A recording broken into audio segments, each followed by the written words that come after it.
10 సంవత్సరాలు పరిపాలించిన వాళ్ళు 10 నెలలు కూడా ఓపిక పట్టలేకపోతే దాన్ని అసహనం అంటారా, అసమర్థత అంటారా, జ్ఞానం లేదంటారా, విజ్ఞానం విహీనం అయిపోయిందా తెలియదు.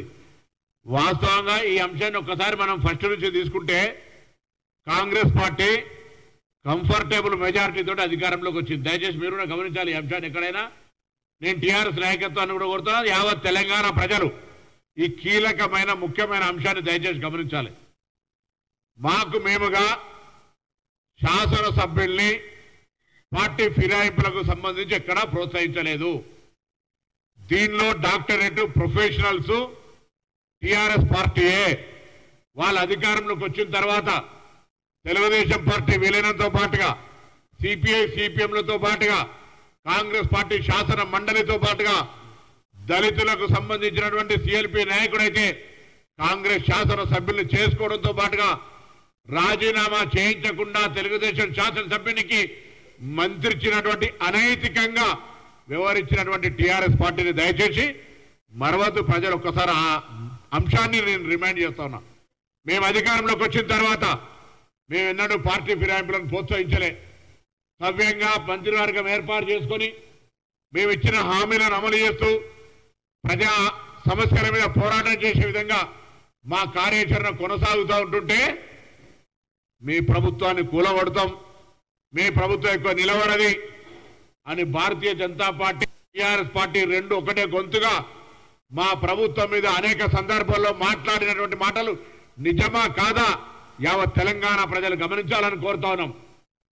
ప్రభుత్వాన్ని కూలగొడతామని ఎన్నికైన ప్రజాస్వామిక ప్రభుత్వాన్ని కూలగొట్టి అలవాటున్న భారతీయ జనతా పార్టీ సహకారం తీసుకొని మీ ప్రభుత్వం నిలవది, ఎక్కువ రోజులు ఉన్నది, ఇది కూలిపోతుంది అని శాపనార్థాలు, పిల్లి శాపనార్థాలు మమ్మల్ని మొత్తంగా మా ప్రభుత్వం మనోధైర్యాన్ని దెబ్బతీసే విధంగా మాట్లాడింది టీఆర్ఎస్ బీజేపీ నాయకులు కాదా? అటువంటి సందర్భంలో ప్రజాస్వామ్యానికి వేదికగా జ్యోతిబా పూలే పేరు పెట్టుకుని ప్రజాభవన్ కు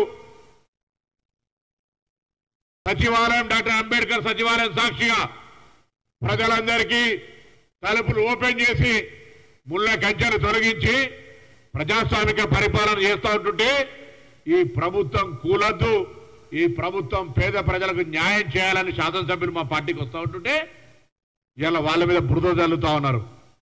మీరు చేస్తే రాజకీయ నీతి, మేము చేస్తే వ్యభిచారమా? ఎట్లా జరుగుతుంది? మీరు రాజకీయ పునరేకీకరణ అంటా ఉన్నారు అన్నాడు.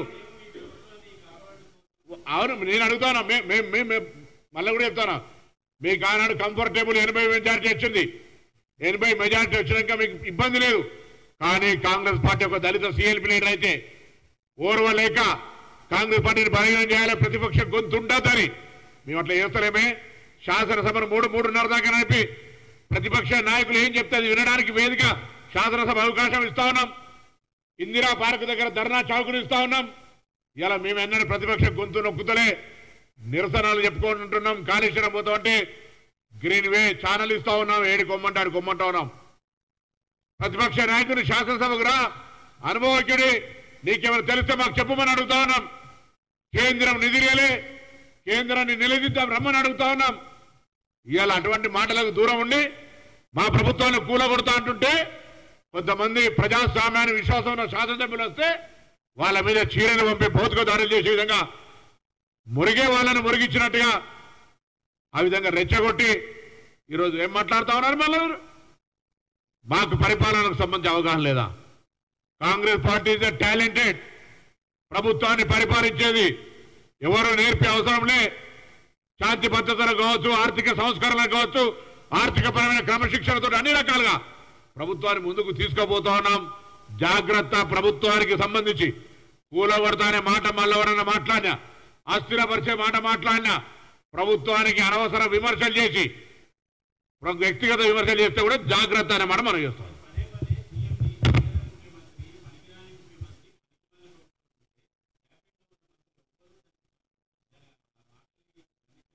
ఇప్పుడు కొంత చిల్లరగాళ్ళు మాట్లాడుతుంటే పట్టించుకోవద్దని మా గౌరవ ముఖ్యమంత్రి గారు అన్నారు కాబట్టి ఎవరు మాట్లాడుతున్నారు అంతే తప్ప వేరే కాదు. నువ్వు ఎవరన్నారు? ఇప్పుడు చిల్లర అలా ఎవరన్నారు? వాళ్ళు నువ్వు ఎవరెవరు అన్నారు? అరే మేమెందుకు వేరేటలో చిల్లర అనాలే? వాళ్ళు ఎవరైతే అంటారో వాళ్ళే. మీకు తెలుసుగా మీరు ఎవరు ప్రస్తావించారు? మీరు ఎవరిని ప్రస్తావించారు? మీరు ఎవరెవరు అంటారో వాళ్ళందరి గురించి చెప్పిండు. చెప్తాను, నీకు చెప్పినట్టు కదా.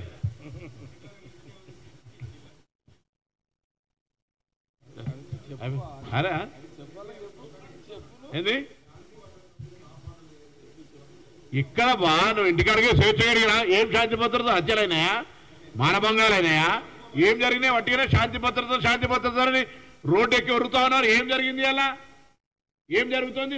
అరే మేము ఇలా మళ్ళీ చెప్తాం, తెలంగాణ పోలీసు ఆనాటికి ఈనాటికి టీఆర్ఎస్ గవర్నమెంట్ ఉన్నప్పుడు కూడా మేమేం పోలీసులు అవమానపరిచేదంగా మాట్లాడలే. ప్రభుత్వ విధానాన్ని విమర్శించినాం. ప్రభుత్వ చెప్పు చేతల్లో బానిసలు కావద్దని చెప్పినాం. ఇవాళ మేము స్వేచ్ఛగా శాంతి భద్రతలు కాపాడడానికి పోలీసులు ఫ్రెండ్లీ పోలీసు అయినప్పటికీ కూడా శాంతి భద్రతలకు విఘాతం కలిగిస్తే ఎవరిపైన ఉక్కుపాదం ఒప్పనం మేము అడుగుతున్నాం. ఇలా ఎందుకు చూడదన కదా?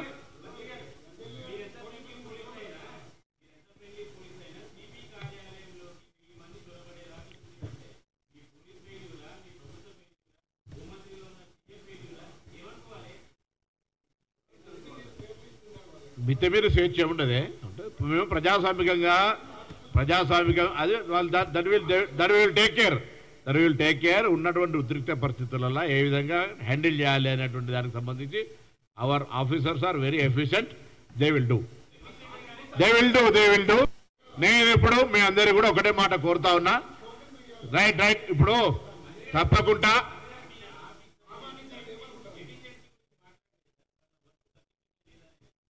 చేస్తారు. ఒకవేళ అటువంటిది ఏమైనా భావిస్తే తప్పకుండా మా గౌరవ ముఖ్యమంత్రి గారు మేము అటువంటి తగిన చర్యలు తీసుకుంటాం. రైట్ అయినా అడగలేవా? నన్ను అడుగుతుంది. నేను పీసీ రేపు వచ్చిన మహేష్ కుమార్ గౌర్ గారిని అధ్యక్షుని చార్జ్ తీసుకుంటున్నాను. అడుగు. శాసనసభ అది హైదరాబాద్ రంగారెడ్డి కింద వస్తుంది. అరే షేర్లింగం ఏ జిల్లా తెలియకపోతే నీకు పక్క జిల్లా రాష్ట్రమే నాది. రేపు మా రాష్ట్ర ఎన్ఎస్సీ మాజీ అధ్యక్షుడు, ఆయన కమిటీలోని జిల్లా ఎన్ఎస్సీ అధ్యక్షుడిగా పనిచేసిన ఆయన పిసిసి అధ్యక్షుడు అయిండు.